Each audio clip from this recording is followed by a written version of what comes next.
वही आ रही। ऐसे ही नहीं फैली रोशनी तरीके, हम तक जो ये रहमत आया है सस्ते में नहीं आया। कई कुर्बानियाँ, कई घर के घर उठा दिए गए इस राह में, इस यहाँ तक पहुँचाने के लिए, और हम हल्के में ले रहे। दादा भी फरमाते क्या हलवा समझे क्या, हलवा समझ के लेके बैठे हो क्या? कहाँ कहाँ से किस किस तरीके से कौन कौन सी कुर्बानियों को लेकर के यहाँ तक आया है ये चीज, उस पे कभी गौर करोगे ना बैठ के, तो बोलते ना आंखों से आंसू बंद नहीं होंगे और अपने आप को शर्म महसूस करोगे।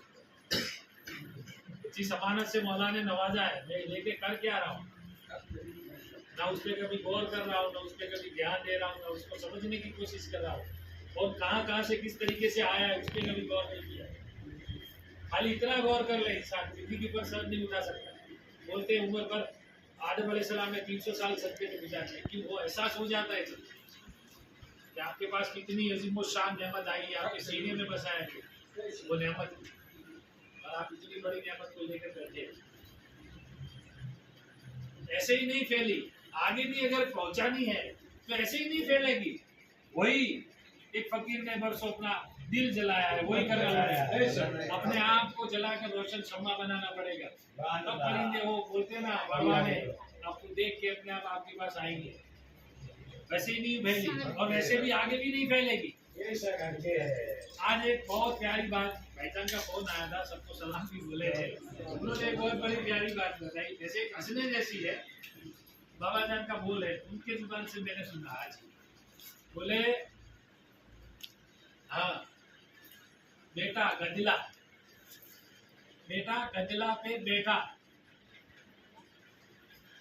सॉरी बेटा गदले पे बैठे रहने से कुछ नहीं होता। तो गदले पे बैठे रहने से या बैठा रहने से, तो कोई गदले पे बैठा रहता है बेटा बन के, तो बैठे रहने से कुछ नहीं होता, उसके लिए निकलना पड़ता है, जलना पड़ता है उसके इश्क में, तभी तो रोशनी फूटती है, चिंगारी फूटती है। परवाने ऐसे ही नहीं आते। आप घर में वो रोशनी मत जलाओ, परवाने नहीं आएंगे। जैसे ही जलाई कहीं ना कहीं से अपने आप आ जाएंगे, मालूम नहीं रहता कहाँ है, लेकिन जैसे ही जलती है आ जाते। सेम वही चीज है, जब अपने आप को जलाकर रोशन करता है परवाने आ जाते। सरकार मीरा दिल का बहुत बड़ा इशारा है, और यही करबला यही हमको यही सिखाती है। एक फकीर ने अपना घर दिल सब जलाया उसकी अमानत लोगों तक पहुंचाने के लिए, और वो अमानत हम तक पहुंची है, तो हम भी उस अमानत को आगे पहुंचाने के हमारे ऊपर भी जिम्मेदारी है। घर परिवार दुनियादारी सब निभाना भी चाहिए, लेकिन उसके बाद भी ये बड़ी जिम्मेदारी है। वो जब समझ में आएगा तब लगेगा हाँ वो तो कुछ नहीं है, लेकिन समझ में लेना पड़ेगा, ऐसे ही नहीं आता। इसके आगे जो कलाम पढ़ा गया उसमें भी वही अल्फाज आया कि कोई भी चीज, हाँ वो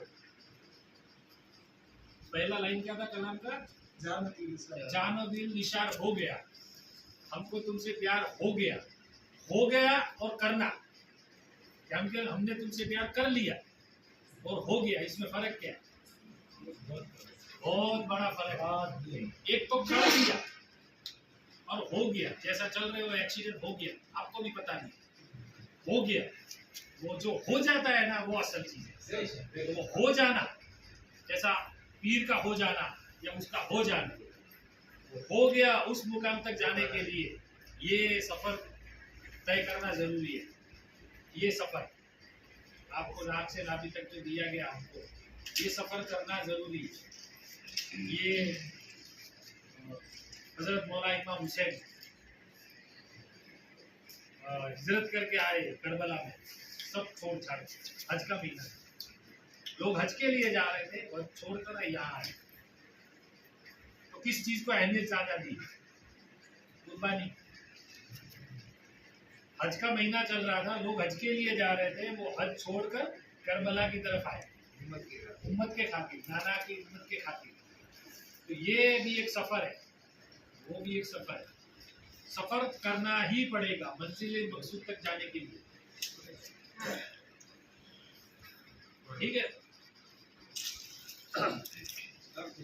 ऐसे ही नहीं फैली